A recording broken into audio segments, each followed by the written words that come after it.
Boa tarde, vamos começar nosso primeiro programa oficial do Animus Loquendi. Animus Loquendi pode ser traduzido como vontade de falar. No comecinho das Metamorfoses de Ovídio, a gente lê In nova fert animus mutatas dicere formas,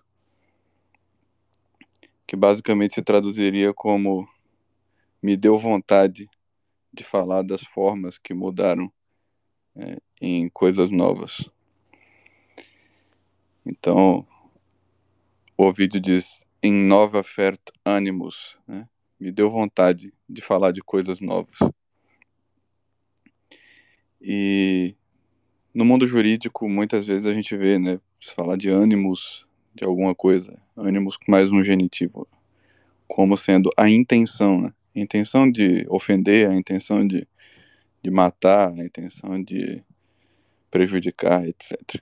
E a gente, então, brincando com isso, a gente diz animus loquendi, vontade de falar. Brincando com os múltiplos sentidos da palavra animus, que no nosso serviço aí de assinatura está sobretudo com o sentido de espírito, né? Mas a palavra animus em latim pode ter sentido de intenção ou de vontade, etc. Então fica aí o nome do programa, Animus Loquendi. Então, decidi fazer o programa hoje, né? Dia 26 de fevereiro. Conferi aqui no calendário se é 26 de fevereiro mesmo. É isso mesmo. Em parte porque dia 26 vai ser, dia 26 de maio, é o dia de festa de São Felipe Neri. E eu queria que o programa ficasse sob a proteção de São Felipe em segundo lugar, porque em primeiro lugar fica sob a proteção da bem-aventurada Virgem Maria e de seu puríssimo esposo São José, como todas as coisas feitas por católicos deveriam ser. Então, lembrando um pouquinho aí o Trout Speak do saudoso Olavo, começamos este programa invocando a proteção da Santíssima Virgem Maria, de seu castíssimo esposo São José e de São Felipe Neri, que aceite ser nosso padroeiro oficial. Tá bom? E eu queria começar falando um pouquinho aí falando um pouquinho do programa, de por que decidi fazer o programa e o que isso tem a ver com o São Felipe Neri também. Mas primeiro, eu quero convidar aqui algumas pessoas para falar comigo. Teve uma pessoa que pediu aqui, ó, mas desistiu. Ou não sei se tem validade. Então eu vou chamar. Foi o Diego Osami. Diego, tô te convidando. Aceita aí.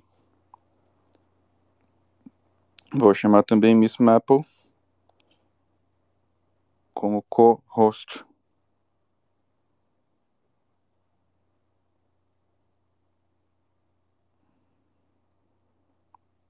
E vamos começar. Então, em primeiro lugar, por que eu decidi fazer um programa? Já estou um tempão, na verdade, querendo fazer um programa mensal, né? No começo eu tinha pensado em fazer uma live mensal lá no Instagram, porque tem muita gente que faz isso, né? Que faz lives periódicas e eu tinha considerado então fazer também. Só que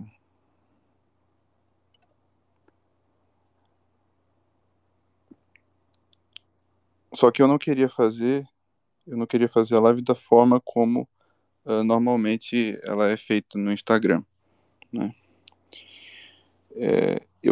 Tive algumas experiências de live no Instagram. Seja bem-vindo, Diego. Diego, Obrigado, professor. Diego, você quer falar alguma coisa, Diego? Por enquanto, não. Pode falar. Ótimo. Então fica aí, fica na conversa. Quando você quiser, você entra. E Miss Marple também tá vindo aí. Eu já convidei, só que ela ainda não aceitou.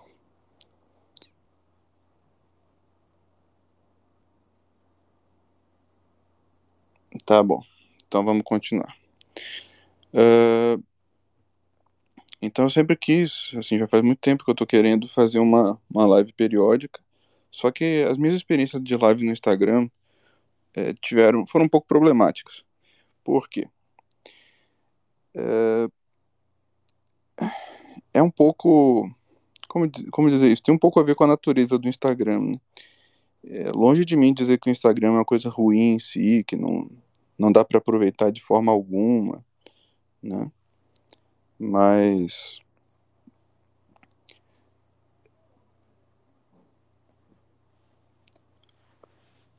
Mas.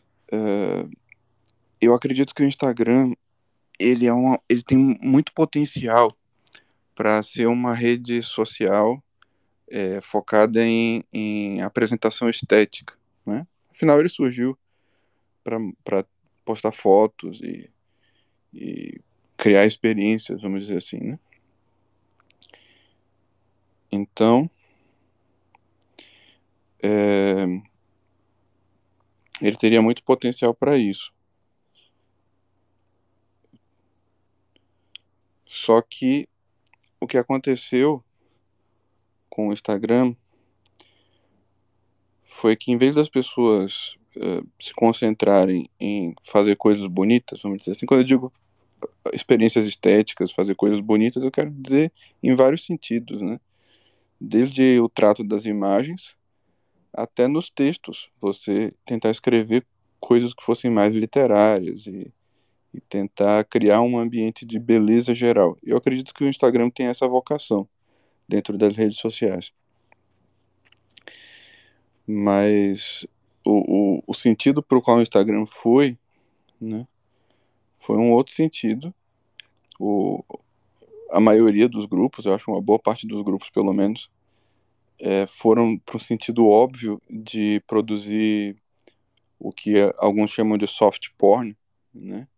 De produzir um tipo de exibicionismo pornográfico ou semi-pornográfico, né? As pessoas ficarem mostrando o próprio corpo, ficarem tentando atrair as outras de várias maneiras mais ou menos imorais, né? E dentro do grupo mais conservador, dentro do grupo mais de direita, tem um pouquinho disso aí, tem um pouquinho de soft porn também, né? Tem um pessoal que parece que não tem noção básica de moralidade, e aí diz que é conservador, mas faz essas coisas. E, sobretudo, houve um movimento de, de transformar o Instagram numa ferramenta de exibicionismo moral. Isso é um fenômeno bem peculiar mesmo do Instagram. Eu nunca tinha visto isso antes da mesma forma e acredito que não dá para reproduzir isso da mesma forma em outras redes. O que eles fizeram foi aproveitar a plataforma estética do Instagram, né? A plataforma que é focada em estética, é focada em criar uma experiência agradável, etc. E usar isso para promover um, um tipo de personalismo moralista que pode adquirir várias formas, né? Você pode se vender como um modelo de várias coisas, não precisa necessariamente se vender como um modelo de uma coisa só. Então, no Instagram surgiu o fenômeno do Frei Meleco, né? Que eu representei numa sátira e expliquei num vídeo recente. O Frei Meleco, que é o pregador exibicionista que transforma seus próprios vícios numa doutrina teológica, a qual ele vende para os seus seguidores. Então, o Instagram apresentou essa possibilidade do exibicionismo moral, né? De você ostentar a sua própria moralidade ou a sua ou aquilo que você considera moralidade, né? E vender isso como uma proposta moral. Eu acredito que essas duas coisas, né, tanto o soft porn, a ostentação do próprio corpo, como o exibicionismo moral, são dois caminhos degradantes, mas isso não significa que o Instagram não tinha potencial para nada melhor. Tinha sim. E nas lives existe também esse mesmo problema, né? A live do Instagram, ela, à medida que a gente experimenta a live, sobretudo, a gente vai percebendo que ela tem um espírito exibicionista. Tem até umas pessoas que falam assim, você faz a live e a pessoa vai lá nos comentários e fala assim, eu não tenho nem roupa para essa live, né? Ou seja, essa expressão que a pessoa usa, né? Eu não tenho nem roupa para isso, não tenho nem roupa para estar aqui, dá a entender um ambiente, um clima de uma festa da alta sociedade, né? E a gente vai percebendo que tem de fato esse clima nas lives do Instagram. Elas são eventos, são coisas assim que são para ser ostensivas e impressionantes e causar um efeito um efeito que vai do que fica ali entre o estético e o social, né? Enfim, elas são eventos. Acho que é o melhor jeito de resumir. São eventos, são coisas super importantes. Você tem que estar super preparado e tem que fazer um lançamento da live, né? Você tem que avisar todo mundo com antecedência e fazer aquela festa em torno da live. Então é tudo extremamente formal e ostensivo. Como eu disse, nada disso é defeito em si, né? Você pode fazer uma coisa legal que seja formal e ostensiva, né?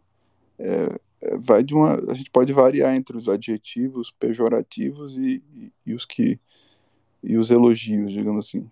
Mas de um jeito ou de outro tem a formalidade e tem algum grau de exibicionismo envolvido, né? Então, eu nunca consegui me firmar assim, num propósito de fazer uma live periódica no Instagram, porque é muito isso, assim, é muito chamar atenção, muito se mostrar, muito artificial, né? Professor, Diga aí, Diego. olha, desculpa. O que que o senhor acha das caixinhas de perguntas? Pois é, a mesma coisa, né? É uma manifestação da mesma essência. A caixinha de perguntas, eu achei até engraçado a primeira vez que eu fiz a caixinha de perguntas, né? Porque eu estava esperando que as pessoas fizessem perguntas. Engraçado, né? Às vezes a gente tem uma mentalidade formalista, a gente espera que a caixinha seja usada para o propósito que diz que é para ser usada.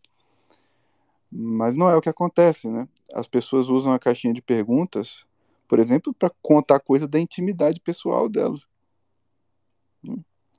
Ah, e para pedir sua opinião sobre a intimidade delas. Então, E para dar carteirada. não, eu tô falando dos fãs, né, dos seguidores, não tô falando do Uhum. influencer, né? Claro. O que eu percebi em relação à caixinha de perguntas, eu usei algumas vezes, e toda vez que você usa, eu percebi que tem uma tendência, que tem uma coisa que vai acontecendo à medida que você vai usando. Você vai cada vez mais assumindo uma postura, como você falou, de carteirada, né? Você vai assumindo essa postura de autoridade máxima que pode dizer para a pessoa como ela tem que viver, o que ela tem que fazer, etc. Você vai sendo colocado nessa posição. Eu percebi que, em parte, as próprias pessoas fazem isso com você. Elas te colocam nessa posição e você começa a sentir que você tem a obrigação de agir assim. É o jeito como ela está querendo que você age. Você vai aos poucos entrando no jogo, entendeu? E justamente por sentir que o jogo era esse, eu parei de usar, né? Porque se continuar usando, você entra. Não tem jeito. Não tem jeito de você usar aquilo ali sem você entrar na jogada, né? E acho que é isso. A lógica do Instagram é um pouco essa. E teria como usar de outra forma? Teria, mas aí tem a cultura do meio, né? tem a cultura do meio. Os próprios seguidores muitas vezes te induzem a fazer aquilo que você não quer fazer. Então, você também não pode assim sair fazendo qualquer coisa que te dê na cabeça, né? Você tem que jogar com as regras que estão lá.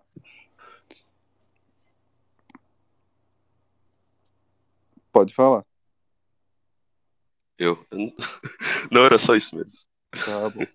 Então, eu fui vendo isso, né, que as lives do Instagram eram, de fato, tinham esse problema, comportavam esse problema, e, e não conseguia pensar assim, realmente fazer uma live periódica, porque parecia que não ia dar para entrar em contato real com as pessoas. Ia ficar aquele clima de eu dando palestra e as pessoas só aplaudindo e a gente não ia entrar em nada, sabe? Não ia chegar a lugar nenhum. Ia virar só uma experiência estética. E, e de resto tem todo esse climão, né? Que eu também acho natural até certo ponto. Toda rede social tem uma tendência a se degradar, a se degenerar, e não dá para esperar, não dá para ser idealista também, né? Esperar que a rede social não vai apresentar essas degradações. Mas aqui no Twitter eu achei que dava para fazer, né? Esse programa aqui, então, a primeira coisa, né? Sobre esse programa aqui, esse negócio do Spaces que o Twitter criou. É muito legal, parece um rádio. A gente pode, vocês podem solicitar participar do programa a qualquer momento. Qualquer pessoa pode solicitar. Olhem aí nos botõezinhos, né? Tem os botõezinhos aí que dá para vocês solicitarem para participar. De modo geral, se der para aceitar, eu pretendo aceitar, né? O que significa que a gente não fica reduzido às caixinhas de comentários, né? Como fica no YouTube, como fica nas lives do Instagram. Quando eu estava pensando em fazer lives mensais no Instagram, eu tinha uma ideia, vejam vocês, justamente de fazer isso, de abrir a live e na hora pegar qualquer pessoa que estivesse ali e chamar para dentro da live. Mas parece que quando a gente usa de fato as lives do Instagram, fica parecendo que isso seria assim muito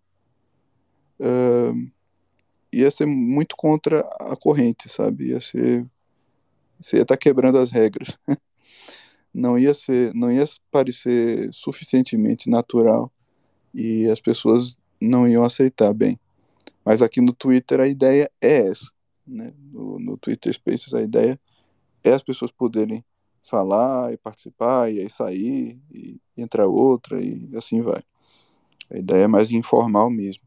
Então tem essa falta de formalidade, o Instagram é extremamente formal, o Twitter está indo na direção da informalidade e a flexibilidade, né, de você poder fazer a coisa a qualquer hora, de qualquer jeito, porque você não tem que cuidar da imagem, do cenário, etc. E esse horário agora, da 1 hora da tarde, parecia um horário bom também, um horário que a gente normalmente já almoçou ou tá no finalzinho do almoço aí, e parece legal tomar um café ouvindo um programinha de rádio informal. Então eu queria falar para vocês podem pedir para participar tranquilo, não precisa ter muita formalidade. Se você tem alguma coisa para falar, para perguntar, pode pedir aí que eu ponho você para dentro. Oi, Miss Maple, seja bem-vinda, pode falar. oi, boa tarde aí para todo mundo. Não, só para dizer assim que também não tem exigência de se identificar, tá bom? Eu consigo perceber aqui que boa parte das pessoas que estão assistindo, como eu, não estão com seu nome original. Então, quem quiser se preservar aí pode simplesmente fazer o comentário ou fazer a pergunta, não precisa também dar carteirada, bater cartão e se identificar para ser uma coisa mais solta mesmo. Não precisa do passaporte de vacinação, tá? Não precisa do cartãozinho de vacinação. E, de modo geral, eu vou procurar chamar as pessoas pelos seus nomes do Twitter. Eu só chamei o Recitar da Morte de Diego, porque tá no próprio nome de usuário dele, do Twitter, tá o nome dele, então acho que ele não tá escondendo, né? Mas, na Então, maioria dos casos, eu vou tentar chamar a pessoa pelo nome que tá na capa. Professor, o senhor tem um filme do São Felipe Neri, eu vi há muito tempo, acho que vai fazer uns 2 anos. Prefiro o O senhor Paraíso? já assistiu? É, isso. Prefiro o Paraíso. Você já assistiu ele? Eu não me lembro. Teve uma época que eu assisti um monte desses filmes de santo e eu não me lembro se eu assisti Prefiro o Paraíso, mas é um filme famoso.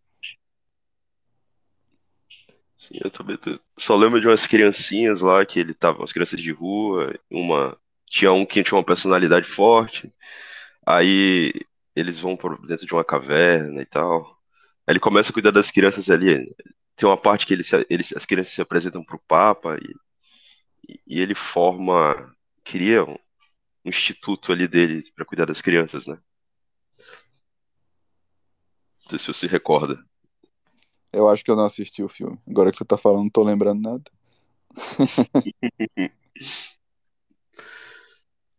Mas, não sei. Porque faz muito tempo que eu vi assistir Santo Agostinho, assisti o do Ostrov, o de São Francisco. Mas nesse tem um negócio que me chama a atenção.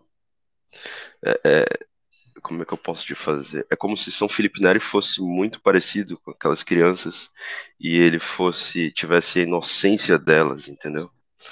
Ele meio que não sabia dos jogos de poder ali do Vaticano e tal, e ele sempre. Eu não sei se essa cena mesma do São Francisco, que o São Francisco fica no meio dos porcos antes de visitar o Vaticano, Dessa e eu, cena de São Francisco eu lembro. Essa aí eu é, lembro. São Felipe Neri faz isso também no momento que vai visitar o Vaticano para apresentar as crianças e ter aquele espetáculo e o Papa fica de boca aberta quando as crianças se apresentam, né? Aí ele tem autorização do Vaticano para criar o instituto dele e depois eles criam a igrejinha, se eu não me engano. Acontece um milagre, a gente tem que preparar a igreja durante no tempo da duração de um dia para o Papa ir visitar e ficar tudo ok. Em um dia acontece a organização da igreja, se eu não me engano. Eu acho que é isso, mais ou menos. Não sei se isso tem a ver com se você leu a vida de São Felipe Neri em alguma Então, biografia. então, por que São Felipe Neri, né? O que tem São Felipe Neri a ver com esse negócio todo? É, Pois é, São Felipe Neri é um santo bem estranho, né? Bem peculiar. Ele já foi comparado várias vezes. Acho que existe até um clichê, um lugar comum de comparar São Felipe Neri a Sócrates, né? É o Sócrates cristão. Dentro da igreja ele é chamado o segundo apóstolo de Roma, né, depois de São Pedro. Mas os autores que escrevem sobre ele, os biógrafos, etc., tendem muito a compará-lo com Sócrates, pela maneira dele fazer as coisas. Qual é o lance ali de São Felipe Neri? Tem duas oposições que geralmente são feitas da maneira como ele fazia as coisas é, a certas maneiras mais tradicionais de fazê-las. A primeira maneira que se opõe à de São Felipe Neri é a maneira monástica, né? Muitos autores dizem que São Felipe Neri inovou no aspecto organizacional do oratório, de quando ele fundou o oratório, o modo de fazer as coisas, o modo de estruturar a vida em comunidade, etc., que ele inovou em relação ao modo monástico, porque o negócio dele ali era ter o mínimo de regras possível, né? E a piedade no oratório é uma piedade mais flexível, mais viva, e o próprio São Felipe Neri é uma figura que, apesar de ter sido formada no modo de vida monástico e de ter todo o respeito e veneração pelo modo de vida monástico, é, ele em si dava uma impressão muito diferente da impressão monástica. Ele era uma pessoa muito normal, vamos dizer assim. E, inclusive, conhecido por ser engraçado, né? Tem uma fama de engraçado, entrou para a cultura popular como o santo engraçado. No que, mais uma vez, ele lembra Sócrates, né? No modo humorístico de lidar com a vida moral, vamos dizer assim.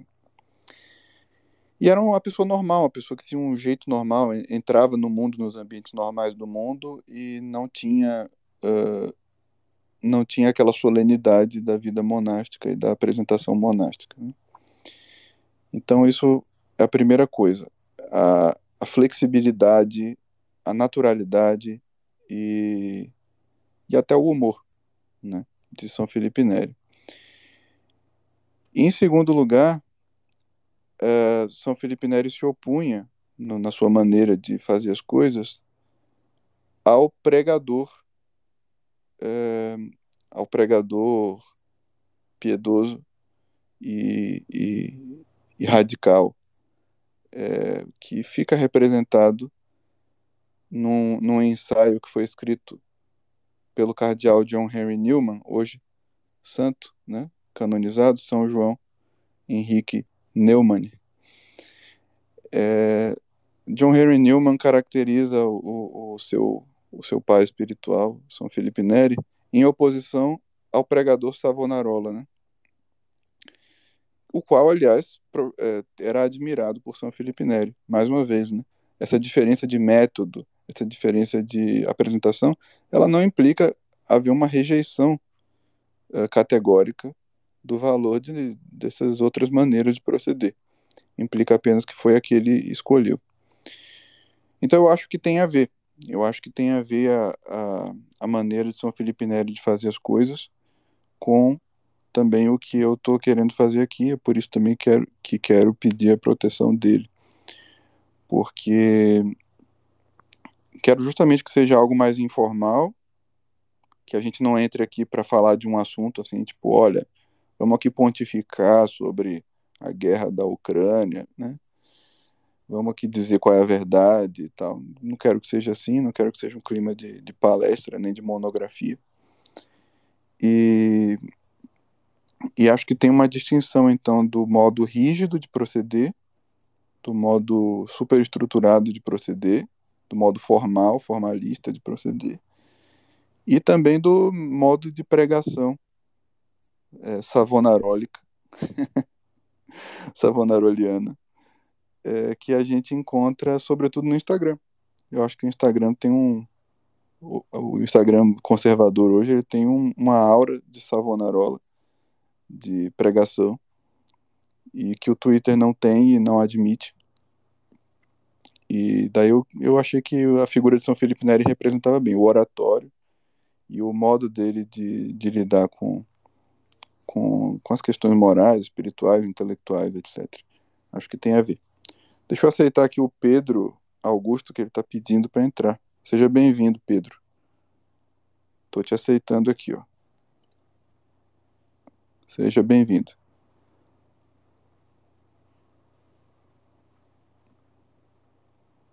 Miss Mapa, eu queria falar alguma coisa.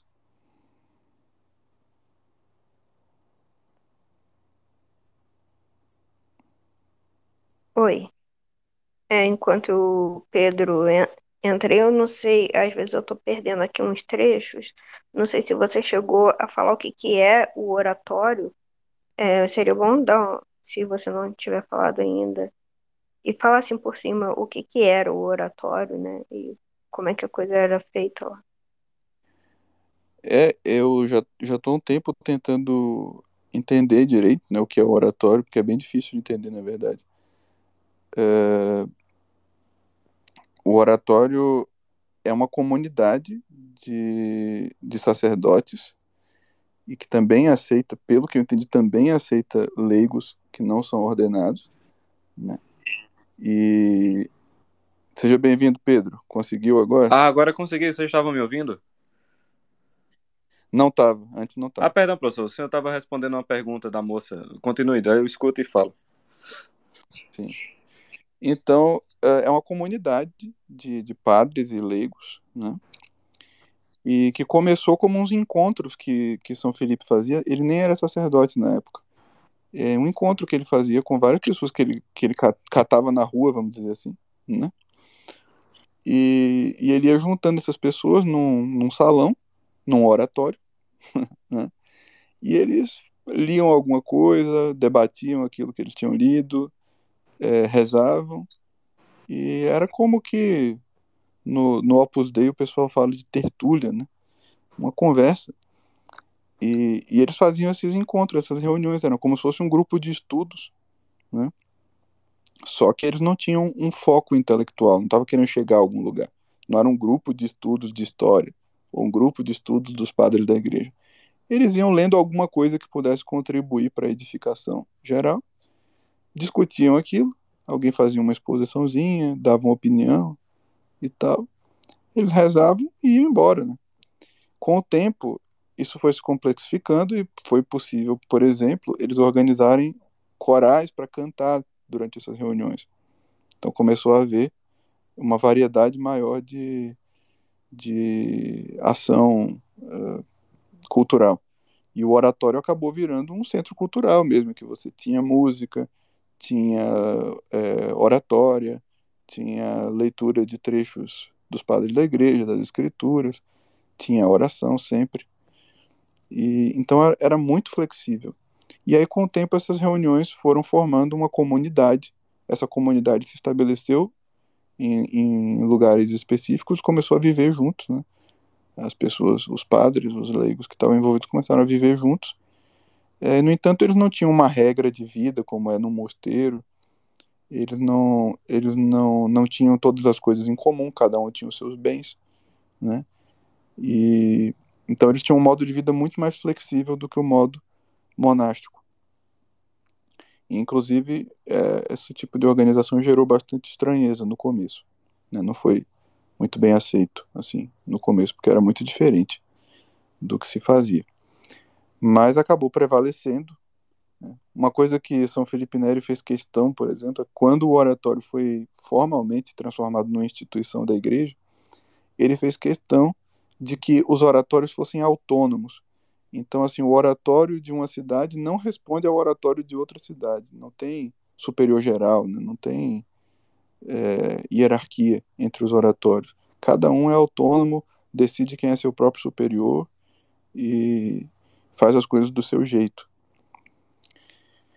E tem várias pessoas, tem vários intelectuais que saíram do oratório, né? Tem o próprio cardeal Barônio, que foi o sucessor de São Felipe Neri. Ele é um grande intelectual, foi um grande intelectual, historiador. Mas as reuniões do oratório não tinham uma estrutura intelectual rígida, né? Você não tinha não estava buscando resolver alguma questão intelectual ou estudar um assunto exaustivamente. Eram de fato voltadas para a edificação geral, aquilo que fosse bom, que fosse útil na hora para todas as pessoas, né? Então tinha esse senso prático de uso da inteligência para melhorar a vida, que eu admiro no Sócrates e que o São Felipe Neri mostrou dentro de uma formação cristã, né? E acho que é isso. Acho que dei mais ou menos alguma ideia do que é oratório. Bem, professor, primeiro é um prazer lhe falar depois de tanto tempo. Seja bem-vindo. Muito obrigado. Eu estava escutei uns pedaços, não escutei completo, mas eu escutei aquela parte que o senhor falava da forma do Instagram, que é de uma natureza exibicionista e que fica quase impossível escapar disso pela própria estrutura da rede, né? Foi isso, salvo engano. Sim.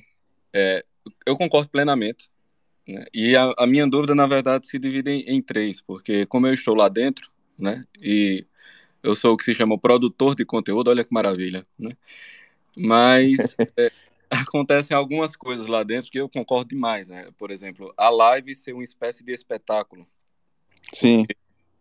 Veja, existe uma nota muito grande de business lá dentro. Então você está fazendo live disputando com mais 15 pessoas da bolha aquele mesmo horário. Então a natureza pirotécnica está ali, não tem para onde correr disso. Agora, as minhas perguntas são: a primeira, o Instagram virou uma espécie de local de produção cultural, né? Assim, esse mundo de novas perspectivas que se abriu, inclusive a partir do próprio olavismo, do donatismo, enfim. Mas esse mundo de novos valores que se abriu para a massa, ele teve como um dos principais meios o Instagram. Então criou-se uma certa difusão de cultura ali dentro. A minha primeira pergunta é: como essa forma, da natureza da rede, atrapalha na veiculação de valores superiores? Então, você tem uma forma pirotécnica para ensinar aspectos relacionados à humildade. Ou você tem uma forma semi-pornográfica para explicar coisas relacionadas à castidade.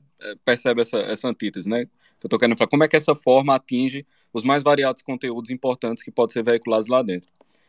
A segunda pergunta é: como é que essa massificação de certos conceitos pode ser feita sem uma destruição da natureza mesmo do conceito?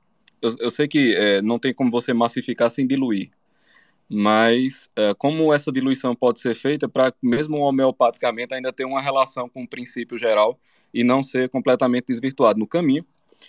E o terceiro ponto é o seguinte: basicamente toda essa nova cultura está sendo feita por tradição oral, né, mediante as lives e mediante os cursos e essa coisa toda. Então, nós temos uma espécie de renovação cultural mediante tradição oral acontecendo agora.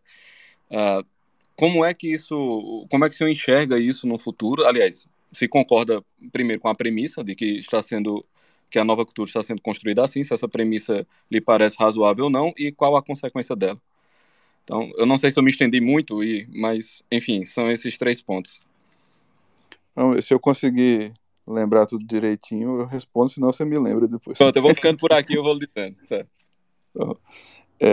Então, primeiro, acho que você observou bem algumas contradições que aparecem, né? Mais específicas, assim. Por exemplo, quando você falou de ensinar a humildade, educar para a humildade usando uma forma exibicionista. Tem problemas, né? Tem problemas. No entanto, não é um problema, assim, insolúvel, na medida em que, por exemplo, qualquer pregação é exibicionista, né? Não tem como você fazer uma pregação sem você se mostrar. Você tem que falar, você tem que subir num púlpito e falar. Então não tem jeito de você fazer pregação sem exibicionismo nenhum. Tem que ter algum exibicionismo. Então a contradição ela não invalida completamente o esforço, né? Eu vejo que no Instagram hoje tem, no meio conservador, tem sobretudo duas tendências, né? Duas manifestações já completas. Uma é a manifestação de pregação mesmo, de pregação moral, que é o que as pessoas identificam como coach, sei lá mais, que nome que as pessoas dão. Mas é quando a pessoa está te dizendo o que fazer e o que ser, né? Isso aí é a pregação moral. E tem uma outra variante que é a instrução utilitária, que é você dar 3 passos para alguma coisa, 5 passos para não sei outra, né? Então você tem um ensino utilitário e você tem a pregação moral. Você tem mais ou menos essas duas grandes manifestações, eu diria. Isso é problemático? Eu acho que é. Eu acho que, por exemplo, o ensino utilitário, ele não bate com o Instagram, né? O Instagram é uma plataforma para você fazer exibição, né? Para você fazer ostentação. Ou seja, você tem que criar uma experiência estética. Então, esse negócio de 5 passos, 3 passos, eu acho que se as pessoas tivessem alguma, vamos dizer assim, alguma inteligência formal, elas não fariam isso no Instagram. É que nem você criar Sabe quando você vai construir uma casa, você olha a vizinhança, né? Você vê como são as outras casas. Você não chega lá e está construindo a casa do seu jeito e pronto. Você tem que fazer com que ela fique harmoniosa dentro da estrutura arquitetônica da rua, do bairro. E é a mesma coisa ali. O Instagram não é o lugar para você fazer discurso utilitário e ensinar como fazer X ou Y. Não é um lugar adequado para isso. E à medida que você faz isso, você cria um problema. Eu acho que você contradiz a estrutura da rede social e cria uma feiura intrínseca no ambiente da rede social. A pregação, eu já acho que ela deriva da essência do Instagram. Eu já acho que a pregação ela faz parte da essência da rede social. Ela é uma derivação lícita e natural, o que não significa que não possa haver problemas, como você apontou. né? Chega um ponto em que a gente tem que tomar um cuidado de não levar essas contradições a um lugar extremo. Então, sim, como que deveria ser a pregação no Instagram? Deveria ser uma pregação estética. Você deveria estar, sobretudo, tentando pegar os valores morais e transformá-los em experiências estéticas, né? O mais bonitos possíveis, o mais harmoniosos possíveis e o mais desprovidas de imperfeições, de excessos, de feiura, de modo geral. Porque a natureza da rede social é ser bonita, né? O Instagram foi feito para ser bonito. Isso é o que está na forma dele. Então, eu acho que na medida que você faz a humildade parecer bonita, você está acertando, né? Agora, por exemplo, quando a gente começa a entrar na tendência de botar o dedo na cara e humilhar as pessoas, etc., que é uma tendência que todo mundo reconhece que tem no Instagram, e sobretudo nessa parte moral, né? Essa parte de pregação moral, aí é um vício, é uma tentação perpétua que a gente sofre na rede social, porque as pessoas estão procurando orientação, e quando as pessoas estão procurando orientação, elas estão se sujeitando, né? E aí, quando elas estão se sujeitando, você tem uma tentação de partir para cima, né? De ir lá e agredir a pessoa, porque ela está se sujeitando. Essa tentação, olha só, é só você olhar o reino animal, entendeu? É assim que acontece. Você tem ali um jogo de poder. Tem uma pessoa que está se sujeitando, tem uma pessoa que está batendo nela. Tem o alfa e tem o beta, né? É assim que é numa alcateia, é assim que é entre os bichos. Então, na medida que as pessoas estão ali meio que procurando orientação, meio que se sujeitando, tem uma tendência a estabelecer a dominância, né? Estabelecer a superioridade do influencer, né? Usando agressividade. Isso daí é um problema, isso daí não deveria acontecer. Então não é o problema da pregação em si, a pregação em si não é ruim, mas existem várias coisas que acontecem na maneira, no modo de proceder, que aí eu acho que são ruins, mas não é uma contradição essencial, entende? É isso que eu quero dizer. Eu acho que o utilitarismo já é mais essencial, já é uma contradição mais essencial. Entendi. Só para não monopolizar muito, que eu vi que eu vou monopolizar mais, então vamos reduzir o negócio. Com relação à cultura ser transformada numa cultura oral, nessa transmissão e essa massificação, se o senhor percebe dessa maneira e quais os problemas ou a ausência de problemas que isso pode causar? Eu acho maravilhoso, né? Acho maravilhoso você ter o influxo oral. Embora a nossa cultura valorize muito a palavra escrita e permanente, não tem problema nenhum em você fazer uma formação oral, e é uma primeira etapa necessária, né? E que é mais acessível para a maioria das pessoas, paradoxalmente. Porque você pode pensar que se você publica um livro, o seu livro vai atingir mais pessoas, porque é um objeto físico e pode ser copiado, multiplicado, então vai atingir mais pessoas. Só que ele atinge fisicamente, mas moralmente e espiritualmente, a instrução oral ela tem um poder maior de atingir as pessoas, né? Tem muita gente vai ler um livro e pode até entender ali boa parte do livro, etc., mas o livro não vai ter o impacto moral sobre ela que uma exposição oral teria. A exposição oral te conecta com o próprio falante, né? Com o próprio autor. Ela te conecta de uma forma pessoal, até certo ponto. Então ela tem um poder diferente. E eu acho que é necessário, acho que faz parte. E acho que quem despreza isso, quem despreza as redes sociais, eu sempre falei isso. Desde o tempo que lá no comecinho do olavismo, lá no Facebook, a Era de Ouro, antes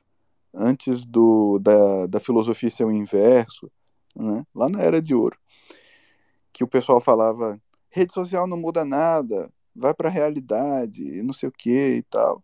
E eu falava nada disso, a rede social faz parte da realidade. é muito importante você estar atuando nas redes sociais se você tem uma atuação sadia, né? E vai mudar as coisas sim, porque elas fazem parte da realidade. O problema é que você precisa se adaptar a novos elementos que estão criando uma nova realidade. A realidade está mudando, ela está sofrendo modificações. Então as pessoas estão se comunicando hoje por redes sociais do mesmo jeito que depois da invenção da imprensa, as pessoas começaram a se comunicar por panfletos, né? Quando a gente leu a literatura do século XVII, XVIII, XIX, né, a gente vê como era importante a cultura do panfleto. Qualquer coisa que você queria dizer, você escrevia um panfleto e distribuía pelas ruas, né? E aquilo causava mudanças sérias no estado da sociedade. Alguns usavam mal, faziam difamação, por exemplo, espalhavam panfletos caluniosos, difamatórios, e outras pessoas fizeram bem. Por exemplo, São Francisco de Sales, se não me engano, foi o primeiro bispo que fez panfletagem. Os protestantes já faziam isso de monte, e ele escreveu panfletos refutando o calvinismo e espalhou pelas ruas, mandou espalhar pelas ruas, e teve um sucesso imenso, né? Então ele estava se adaptando a uma tecnologia, né? Um meio novo que tinha surgido e que estava tendo seus efeitos. Miss Maple. Oi. Então, só retomando, pegando isso que você está dizendo agora, né, dos usos que os padres e sacerdotes faziam para, enfim, para propagar a doutrina e tudo, de um lado e do outro, né, do lado do protestantismo também, e pegando um pouco o que o Pedro Augusto falou antes, sobre como que a gente agora está nessa cultura que foi possibilitada por meio das redes sociais, em que qualquer pessoa pode levantar a mão e falar, olha, eu estou aqui e sei orientar a sua vida. Essa cultura do coach e que qualquer um pode ser um coach. Qualquer um pode ir lá e começar a pontificar e, enfim, você tem agora você tem uma série de pessoas que estão ali usando a própria vida como baliza para consertar, para endireitar a vida alheia. E como que a gente lida com esse ambiente que, de certa forma, está, pelo menos da minha perspectiva, pelo que eu vejo do comentário das pessoas, de outras pessoas também vão nesse sentido, está transformando o ambiente num hospício, porque você tem muita gente oferecendo orientações contraditórias, oferecendo orientações filiadas à doutrina moral da igreja, por exemplo, quando você vai olhar que a pessoa está falando um montão de coisa contrária à doutrina moral, dizendo que é a doutrina moral da igreja, e a gente acaba caindo num ambiente de insegurança muito grande, insegurança moral, insegurança de orientação moral, porque os padres, eles meio que perderam esse lugar do púlpito, esse lugar do púlpito foi substituído, e aqui dentro do nosso meio olavista, a gente vê assim uma promiscuidade muito grande entre eu sou um professor, eu sou um intelectual, sou um professor de tal assunto, e eu vou aqui resolver sua vida, vou te ensinar o que é certo e errado, e se você seguir aquilo que eu estou falando, o que eu estou fazendo, você vai para o céu. Então, assim, de certa forma, é um ambiente enlouquecedor. Isso a gente pode jogar a culpa na estrutura do Instagram? Eu não sei se dá.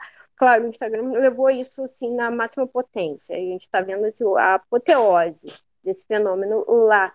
Mas será que, assim, que isso já não está na própria raiz da carência, da necessidade da falta de orientação moral e espiritual que a nossa geração experimentou aí nesses últimos anos, né? Enfim, comenta aí. Eu acho que o Instagram tem uma característica específica em relação ao personalismo, né? No Instagram você exibe a sua pessoa como modelo moral. Eu acho que isso é característico do Instagram, né? Em que sentido? Em sentidos até bem concretos, na verdade. Por exemplo, você mostra a sua família. Então a sua família vai ser um modelo de família de todo mundo. Você está propondo isso, né? Olha aqui a minha família. Ó, você tem que ter uma família igual a minha. Você mostra o seu escritório, sei lá, o seu modo como você trabalha, as coisas, os equipamentos que você tem, não sei. Aquilo ali também passa a ser um padrão pelo qual as pessoas vão se julgar. Eu acho que isso é característico do Instagram. Você criar esse tipo de personalismo em que a pessoa se coloca como uma incorporação dos valores que ela está pregando, e você vai ver essa incorporação desses valores de maneira bem concreta, nas fotos, nos vídeos, né, na apresentação estética que a pessoa faz de si mesma. Eu acho que isso é bem do Instagram. E aí se cria a inveja, naturalmente, né? Isso é um processo de inveja. O processo pelo qual você admira aquela pessoa e quer ser como ela, e daí você imita o corte de cabelo dela, você imita as roupas que ela veste, você compra as mesmas coisas que ela tem, e assim por diante. Isso aí é um processo movido por inveja. Tem uma inveja do bem e uma inveja do mal, podemos dizer assim, né? Tem uma inveja maligna e uma inveja benigna. A inveja benigna não quer dizer que seja virtude, mas ela não faz muito mal. Ela é medíocre, vamos dizer assim. Ela não chega realmente não cria ódio. Mas ela também é um tipo de tristeza. A tristeza por você não ser como aquela pessoa. Eu acho que isso é do Instagram.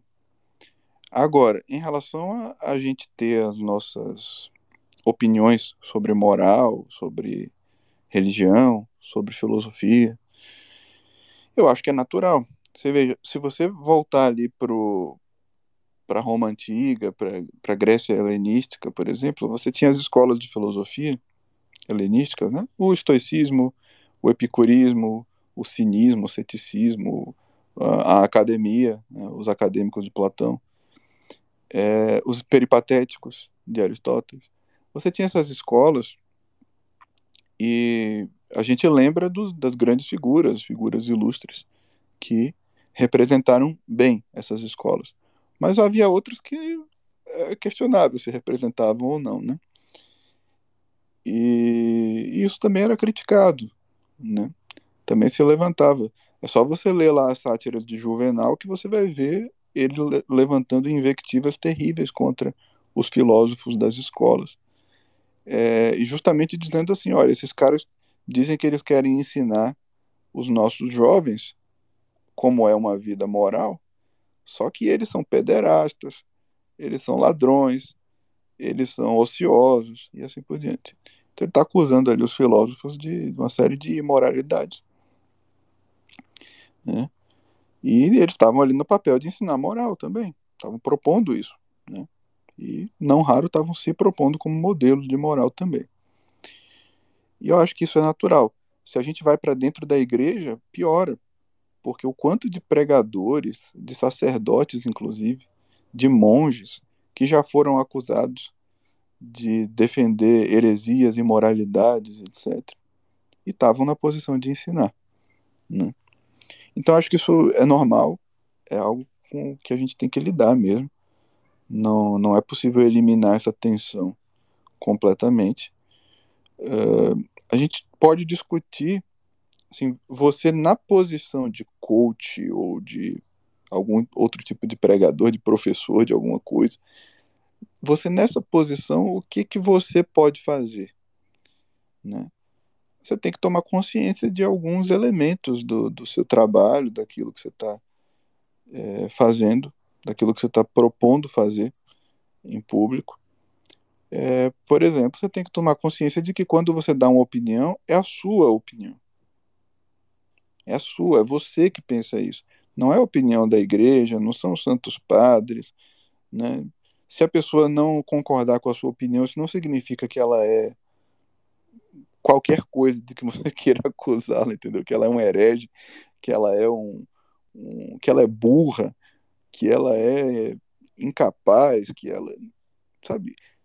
Você tem que meio que aceitar isso, aceitar que a discordância das suas opiniões não é a discordância de nosso Senhor Jesus Cristo.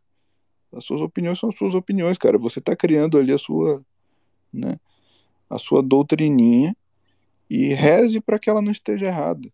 Porque se ela estiver errada, você tá fazendo mal a si mesmo, está fazendo mal para um monte de gente. Então, a gente tem que baixar um pouco a bola, sabe? Não é que a gente não pode dizer nada, mas a gente tem que ter consciência de que a gente só fala em nosso próprio nome. Como, aliás, o Olavo sempre lembrava, né? Ele sempre dizia isso. Eu falo em meu nome, eu não falo em nome da igreja, eu não falo em nome do nosso Senhor Jesus Cristo, eu não falo em nome de mais ninguém, eu falo em meu nome. Então, se você está concordando comigo, você está concordando com o Olavo, você não está concordando com Deus, entendeu? Se Deus concorda com isso ou não, é outra história, tem que perguntar para ele, né? E tem que ver se ele se digna a responder. E, de resto, para saber o que é doutrina da igreja e o que não é, meu amigo, você tem que perguntar isso para uma pessoa que recebeu esta disposição, que recebeu esta ordenação da graça divina, né? Então, por isso precisa ter padre nas redes sociais, sim, precisa ter, se pudesse haver bispo nas redes sociais seria ótimo, né? Precisa ter a pessoa que tem autoridade formal e oficial para dizer o que é e o que não é doutrina da igreja. E as pessoas vão discernir por conta própria, né? Quando elas tiverem dúvida, elas vão perguntar para uma pessoa que tem autoridade. Muitas vezes se criam situações, né, de as pessoas virem perguntar para um influenciador se o que o outro falou está certo ou errado.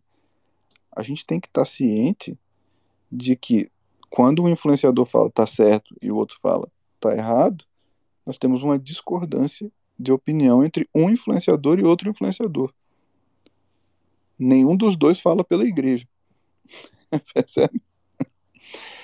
Eu acho que tem que ter essa consciência, né? Agora, vai calar todo mundo? Vai impedir todo mundo de falar? Agora ninguém pode ter opinião sobre nada? Acho que não. O certo é todo mundo ter, né, as suas opiniões, logicamente, meditadas, levadas a sério, etc. E as pessoas terem humildade suficiente para reconhecer quando a opinião delas está errada. Isso seria o ideal. Agora, calar todo mundo, falar, não, ó, agora você não pode mais dar as suas opiniões aqui sobre humildade, sobre orgulho, sobre virtude, etc. Aí eu acho que é demais, né? A partir do momento que nós somos humanos, nós temos o direito de refletir sobre essas questões e quando a gente acha que encontrou uma resposta, a gente pode compartilhar essa resposta com as outras pessoas. Tá? Eu não sei se eu respondi a tua pergunta.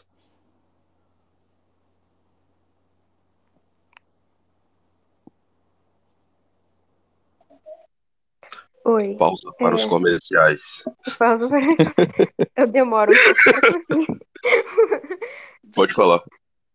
Não, acho que sim, acho que respondeu sim, porque isso é um ponto de angústia, né? Pelo menos para mim, assim, é um ponto de angústia. Ver muita gente perdida, desorientada exatamente por conta da quantidade de orientações, sabe? É mais uma das contradições que a gente está vendo aí com esse uso das redes sociais, que eu também concordo, é inevitável, não, claro, você não tem que censurar as pessoas, não, nem era isso, mas como que o ambiente fica confuso e como que as pessoas ficam realmente confusas e às vezes até em níveis muito assim que para quem tá vendo de fora é óbvio, sabe que aquilo é uma confusão. Tipo, teve um rapaz que deixou um comentário lá no tweet em que você compartilhou esse programa aí de hoje, falando, né, do problema do Cavalcagatia lá, do grega, e de você pegar, por exemplo, essa coisa de fazer academia e colocar isso numa clave como se isso fosse uma espécie de desenvolvimento espiritual. E aí a gente olha para isso e fala assim, cara, mas assim, o que que tá passando na cabeça das pessoas, sabe? É, como que a gente chegou aqui e como tudo isso aconteceu? Mas é só, enfim, é só uma espécie Desabafo. exatamente, de desabafo. Tá? É bem lembrado o comentário que foi deixado ali. Inclusive, se vocês, quando vocês quiserem comentar alguma coisa por escrito, se vocês não quiserem entrar como oradores aqui no grupo, né, no espaço, vocês podem responder ao tweet, né, em que eu compartilhei o espaço, e eu vou vendo aqui em tempo real, porque eu recebo as notificações e eu posso ver as notificações ao mesmo tempo que eu tô fazendo o programa aqui. Dá para fazer isso. E vocês também, inclusive, não sei se todo mundo já percebeu, mas vocês podem navegar pelo Twitter enquanto ouvem o programa. Vocês não precisam ficar nessa telinha inicial. Então, e essa pessoa que falou aqui da musculação, né, e tal, ela disse assim, que tem um alarde no que toca à musculação. E ela tá perguntando se é um engano ou se é uma vaidade. Eu não sei o que é, tá? Assim, eu não vou dizer que eu vi. Eu não vi o que é que essa pessoa tá falando. Eu vou tentar até colocar o tweet dela aqui no grupo. Ó, vou testar o recurso. Aí. Apareceu aí.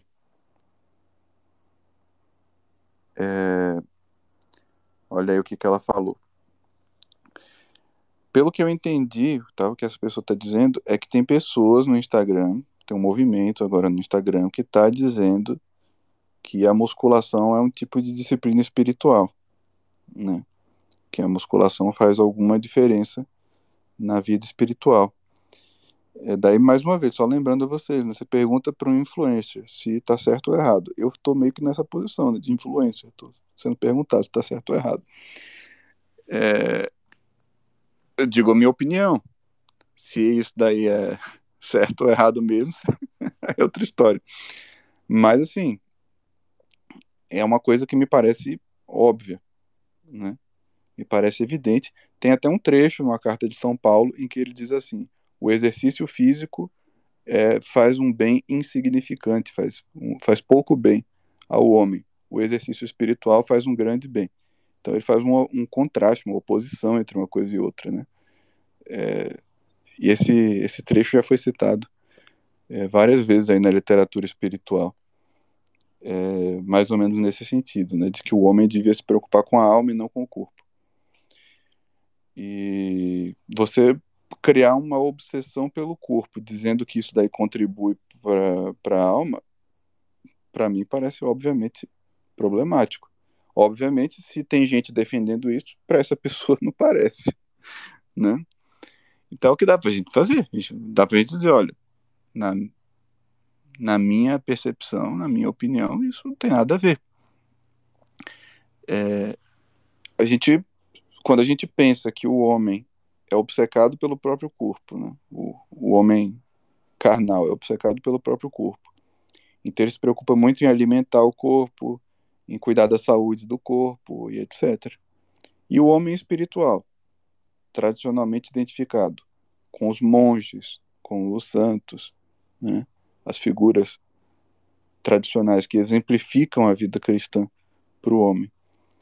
O homem espiritual, ele justamente não se preocupa, né? Ele se ocupa o mínimo possível do corpo, então ele come pouco, né? Você conseguiria imaginar um monge malhando? Não, né?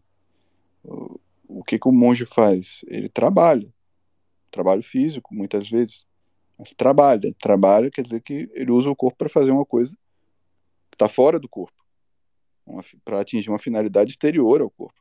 Ele não se dedica ao cuidado do corpo dele.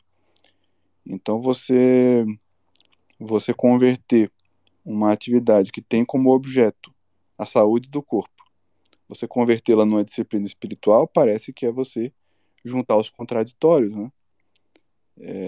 É você eliminar a contradição entre a carne e o espírito, que é uma contradição tradicional, é o que sempre se afirmou na literatura cristã e, sobretudo, na literatura monástica, né? Tem uma ênfase constante em você parar de se preocupar com o corpo e se preocupar só com as coisas do espírito. Enfim, a gente sabe que o homem não pode completamente, né, abandonar o corpo. Não pode, o homem tem corpo, precisa em alguma medida cuidar do corpo. Mas existe uma tendência bem clara do cristianismo a pedir que o homem cuide o mínimo possível. Professor, eu fui fazer um retiro no Mosteiro Trapista e de 3 semanas, né? E durante o tempo eu malhei muito, durante acho que uns 5 ou 6 anos, indo na academia e tal. Aí eu tinha que fazer uns trabalhos lá, por exemplo, a gente tinha que tirar uns galhos pontiagudos de todo o mosteiro, assim, da hospedaria, da parte central e de perto da igreja, de dentro do mosteiro, da clausura. E e fui eu e um senhor de 74 anos, monge. O nome dele é Irmão Miguel. Quando eu cheguei na metade, não tava aguentando nada. E o mongezinho lá sorrindo, bora? Bora.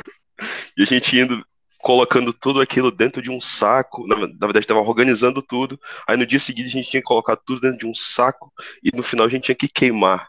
E o mongezinho aguentando tudo, só rindo ainda, sorrindo. E a gente fazendo pausa para comer morango lá na horta deles. Foi um negócio maravilhoso. Esse negócio de academia não funciona, não. É uma maravilha isso, né? Essa experiência, eu acho que ilustra a diferença entre você ter um corpo forte e você ter um espírito forte que domina o corpo. Sim. Tinha as atividades lá, por exemplo, eu tinha que limpar a hospedaria todinha, né, e trocar as toalhas, os lençóis, etc. Aí eu fiz isso, limpei todos os banheiros lá e eu tava morrendo de cansado. O horário por exemplo, é das 8 até as 11h40, mais ou menos, e depois a gente vai para a oração. Aí, quando eu terminei, eu tava muito cansado, muito, muito mesmo, não tava nem aguentando. Aí eu terminei, a gente foi almoçar, oramos e fomos almoçar. Quando eu, quando eu saí do almoço, o cansaço tinha acabado, entendeu? E eu achei que eu nunca ia terminar aquela atividade, aquele trabalho durante esse pouco tempo. Até juntar essas grimpas, chama grimpa, né? Juntar as grimpas também, assim, eles têm um horário de trabalho, né? E o horário dá certinho para fazer aquilo que tem que fazer. Negócio surpreendente. E quando, sei lá, quando termina de almoçar, tu não fica cansado. Por incrível que pareça, eu tava calmo ali depois do trabalho. Pois é. Matheus Gomes entrou aqui como orador. Você quer falar, Matheus? Seja bem-vindo.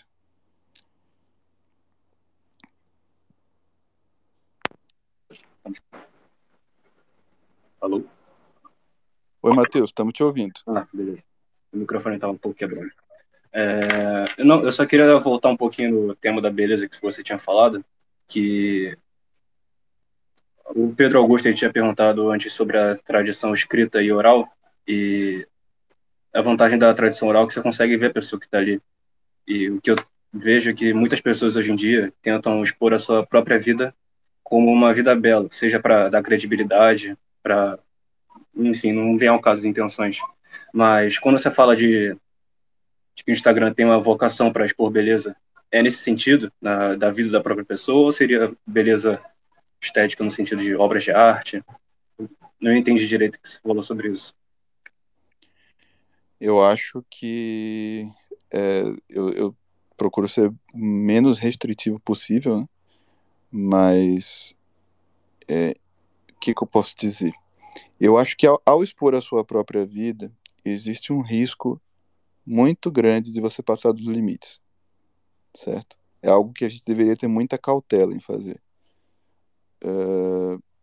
É algo que tem muitas implicações para você e para a outra pessoa.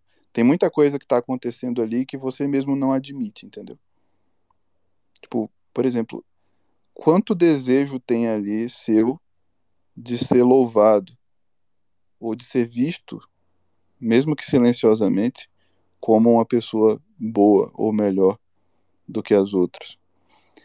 É muito difícil fazer a separação, né, do que é o seu desejo de mostrar algo bom e do que é o seu desejo de esse algo bom ser associado com você, né? Então, a gente deveria proceder com cautela. Quando a gente está mostrando a nós mesmos, a nossa própria vida, a gente deveria proceder com cautela, que é um ponto delicado, sim, tá? E então eu acredito que, pelo menos na maior parte do tempo, essa criação de beleza, ela deveria ser uma criação de beleza distanciada da vida pessoal, do cotidiano da pessoa, das roupas que a pessoa está usando e assim por diante, né? Porque, sim, você tem um espaço aberto para a vaidade, né? Para o orgulho e para todas as decorrências que vêm dos conflitos de vaidade e de orgulho. Então, eu abriria, assim, uma reticência, eu colocaria uma reticência nesse ponto da beleza, da sua própria beleza, de mostrar a sua própria beleza, né?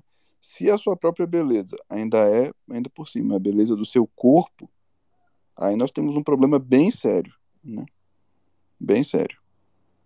Porque aí você pode estar, de fato, atentando contra a virtude da castidade, tanto a sua como a do próximo, né? Daí é preciso ter cuidado, né? Isso daí é uma coisa que, ó, eu não quero falar assim da minha própria boca, né? Procura um padre e pergunta, né? Procura um padre e pergunta se está tudo bem você mostrar nas redes sociais a parte X ou Y do seu corpo, né? Pergunta se não tem problema, porque acho que não é muito meu papel fazer isso, mas eu acho que é um elemento de formação cristã básica, entendeu? É uma coisa assim que você tinha que receber antes de entrar na igreja. Você saber que você tem algumas obrigações em relação àquilo que você mostra ou deixa de mostrar. E não estou falando só de mulher, tá? Mas a gente sabe que com mulheres esse problema é frequente. E em parte porque existe uma questão da natureza, né? A natureza do sexo feminino tá mais conectada à ideia de buscar atenção por meio da exibição do corpo. É uma tentação mais forte para o sexo feminino. Enquanto o homem tem tentação de fazer isso de outras formas, que também podem não ser boas, tá? Mas, enfim, é um problema. E mesmo que não esteja ali só mostrando o corpo, mesmo que seja mostrando a própria vida, é um problema. Tem um conflito, né? Na medida em que você tem que se perguntar por que você está fazendo aquilo. O que você está querendo com aquilo, né? E se por trás das suas motivações melequianas, né, de caridade, etc., se no fundo o que você quer não é receber uma confirmação da sua virtude pelos olhos das outras pessoas. É um problema, tá? Eu vou aceitar mais um aqui, tem eu aceitei o Bruno de Nadai, mas ele não falou nada. Bruno, você tá aí? Você quer falar Professor, alguma coisa? com licença. Eu só queria... Dá para ouvir certinho? Oi, tô ouvindo. Eu só queria tentar, né, contribuir com alguma coisa ao comentário que a Miss Maple tinha feito sobre a quantidade de orientações que a gente pode receber no Instagram. Como o senhor mesmo falou, eu acredito que isso não seja um problema em si, porque é próprio da convivência humana, né?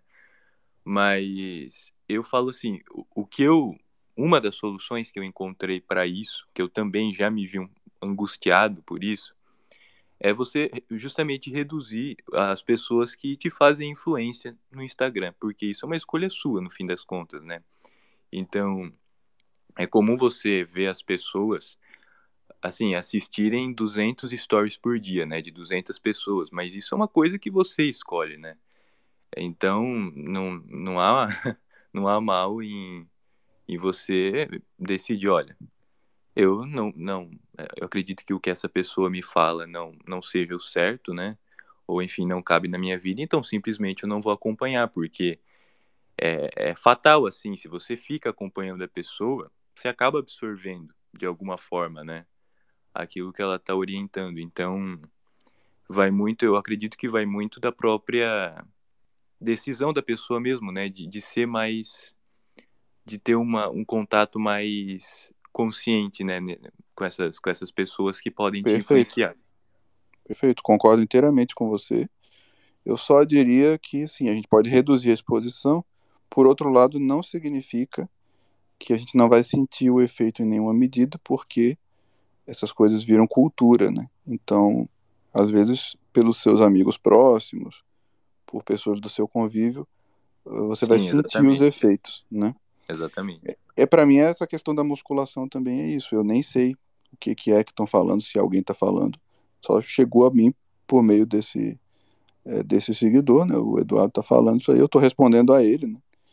De forma que não estou acusando nenhum influenciador de ter falado X ou Y.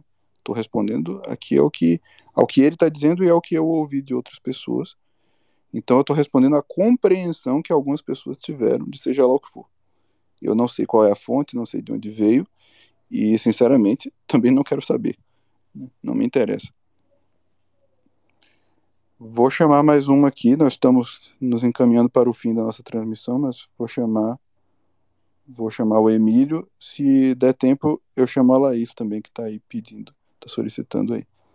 Vamos lá, Emílio. Seja bem-vindo, Emílio. Pode falar. E aí, Emílio? Estou te ouvindo bem. Então tá jóia.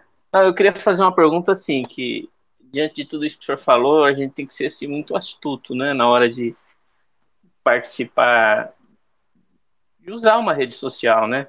Por um lado, a gente não pode se isolar, deixar de usar, porque faz parte da vida, e isso pode ter bons aspectos, né? Agora, eu vejo que muitas vezes acabei sendo influenciado, né? A gente começa a assistir, acompanhar tal, e a forma como aquele influencer fala com você vai moldando a sua forma de ver a vida, a sua moralidade, você muda alguns atos, depois você, com o tempo, você vai vendo que algumas coisas são viciadas, né? E o próprio professor Olavo fala que, por exemplo, os intelectuais podem fazer um mal enorme para a sociedade, né? E a gente fica meio assim, ressabiado.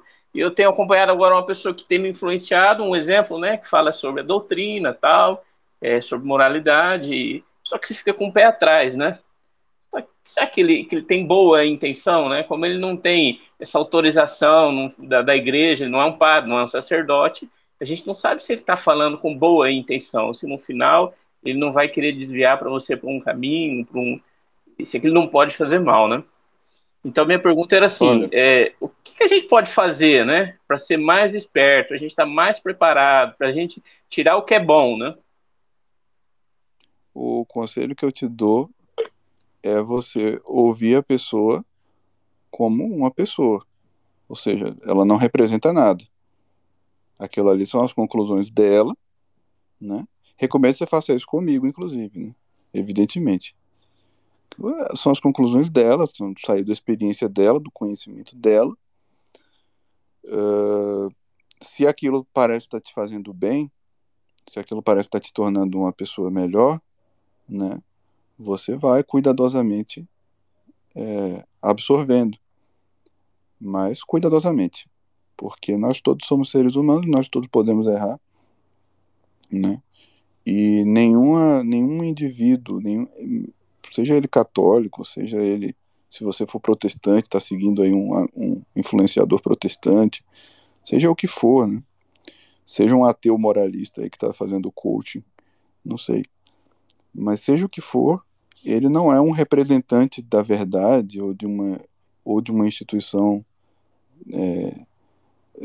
ou da igreja, ou seja lá como for, né? Ele é uma pessoa, ele tem as experiências pessoais dele, e você interpreta assim, você ouve como uma pessoa que pode errar em vários quesitos, mas, não obstante, tem qualidades, tem alguma coisa boa ali que ela pode estar oferecendo para você, na medida em que as coisas boas estão te fazendo bem, e em que ela não está te fazendo nenhum mal significativo, né, eu acho que vale.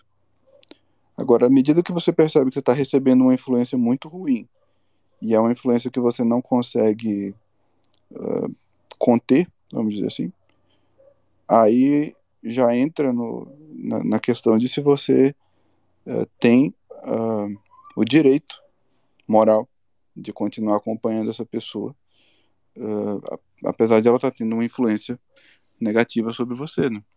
Então, acho que é por aí. A gente julga de acordo com o efeito que está tendo e a nossa capacidade de conter esse efeito. Teve uma vez que eu estava conversando com um amigo, né, e falando sobre Kant, se não me engano, o filósofo Kant. E esse amigo nunca tinha lido Kant e também não queria ler. E daí eu falei, pô, mas por que você não lê? Na verdade, eu tava falando em geral, né? Eu falava, pô, eu acho que as pessoas têm que ler, mesmo sendo uma pessoa que discorda de uma crença fundamental, você tem que ler para você chegar mais perto da verdade, digamos. Às vezes aquele autor ali está oferecendo algum recurso do qual você ainda não dispõe. Então, mesmo tendo erros ali, às vezes tem alguma coisa boa também. E eu estava falando algo nesse sentido. E aí esse meu amigo falou assim, eu concordo com você. Eu acho que pode ter coisas boas, mesmo nesses autores que estão errados. Porém, eu não leio porque eu não confio em mim mesmo. Eu não sei se eu tenho julgamento, se eu tenho discernimento suficiente para saber o que é certo e o que é errado quando eu estiver lendo ele. Então eu posso ser mal influenciado e não poder fazer nada a respeito, não ter condições.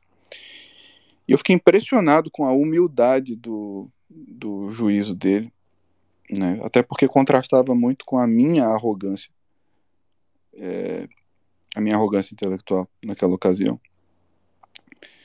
E eu fiquei impressionado e eu acho que é muito válido, né, você cortar uma influência, não porque você acha que a pessoa seja má, né, mas porque você percebe que aquilo pode te fazer mal e você não tem defesa, você não tem meios de se defender. Então envolve o autoconhecimento, né? Envolve a gente saber quem a gente é e que segurança a gente pode ter em nós mesmos, né? Enfim, essas observações às vezes feitas por pessoas muito simples, às vezes são mais verdadeiras e mais sólidas do que muitas observações complexas feitas por pessoas com alto nível intelectual, né? Que supostamente têm um alto nível intelectual. Eu vou chamar a Laís para a gente finalizar, porque acho que deu tempo. Laís, seja bem-vinda. Estou te aceitando aqui.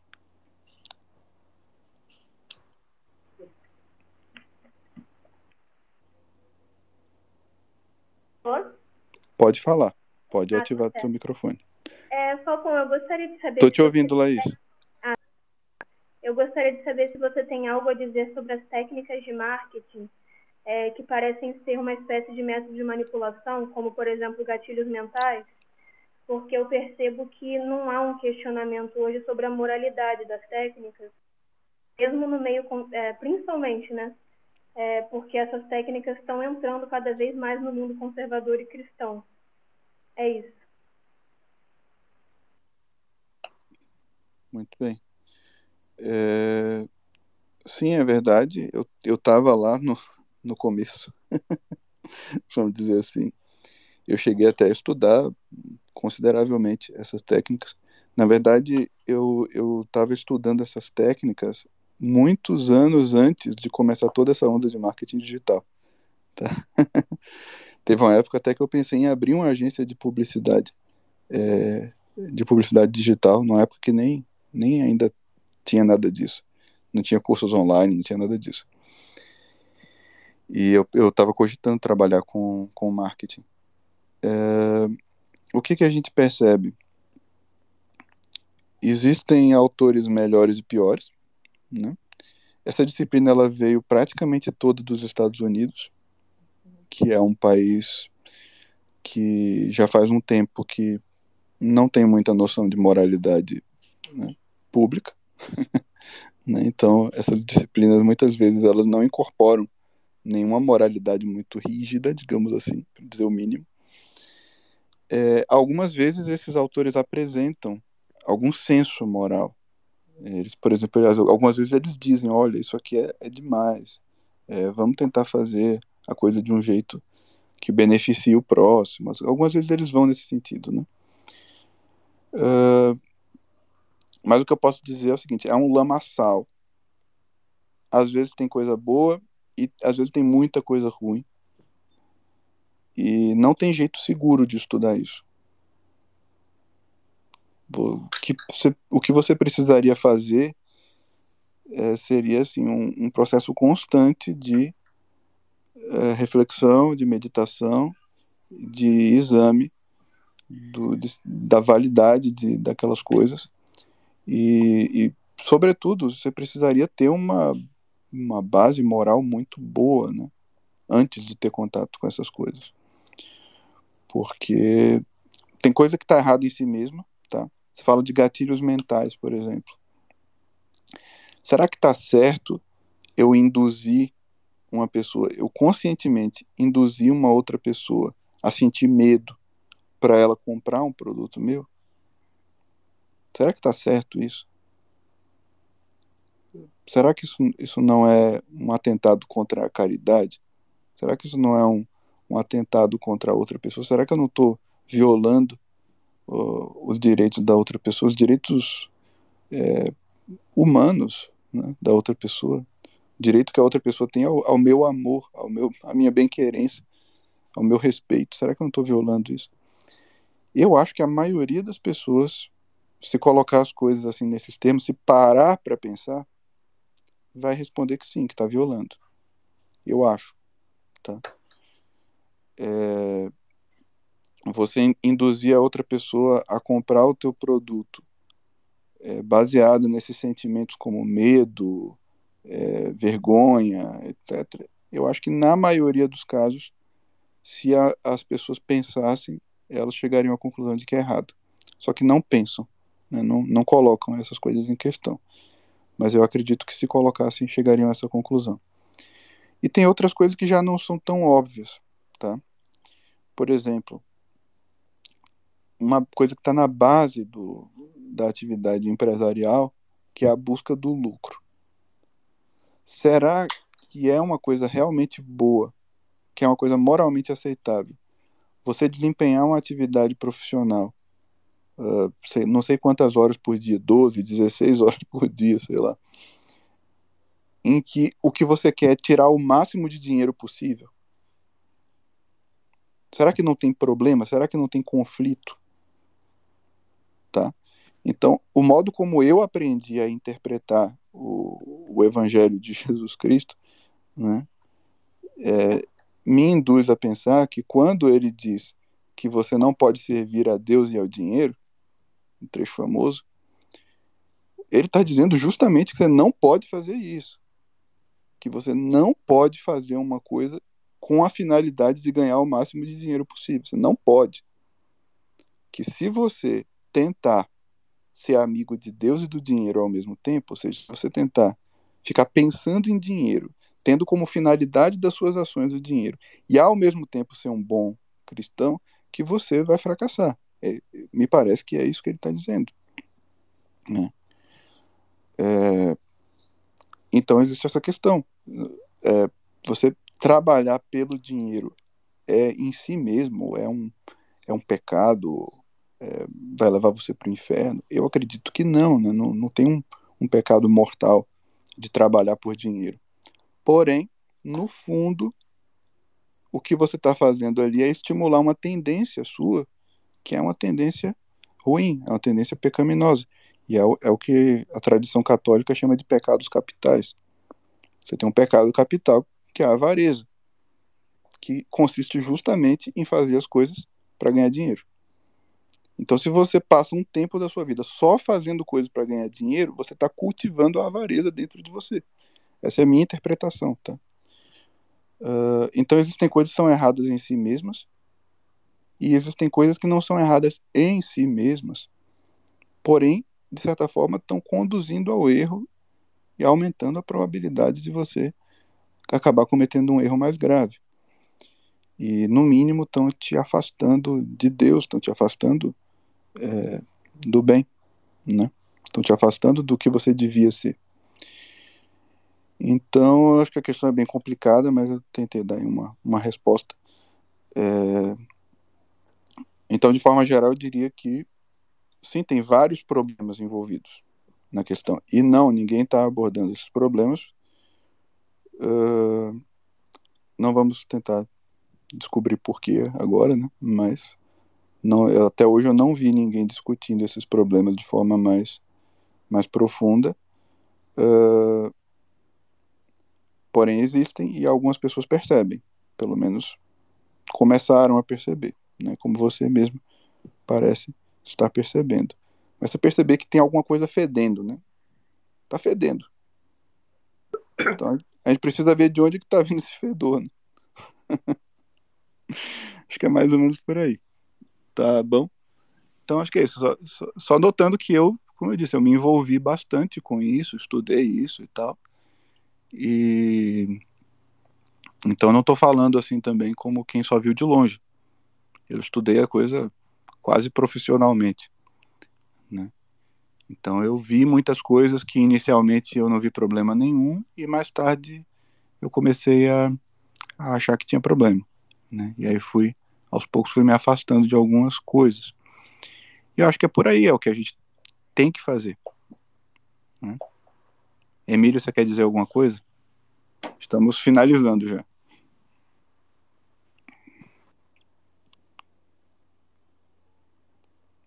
Tá, acho que o Emílio... Rafael, é exatamente isso que eu tenho percebido. É precisamente o ponto. Tá bom, então muito obrigado pela participação de todos, foi um gosto, é isso aí. E se Deus quiser, São Felipe Neri concordar em nos proteger, no próximo dia 26 estamos todos juntos de novo. Tá bom? No mesmo horário, tudo igual. Um abração, fiquem todos com Deus. Tchau. Tchau, professor. Obrigado.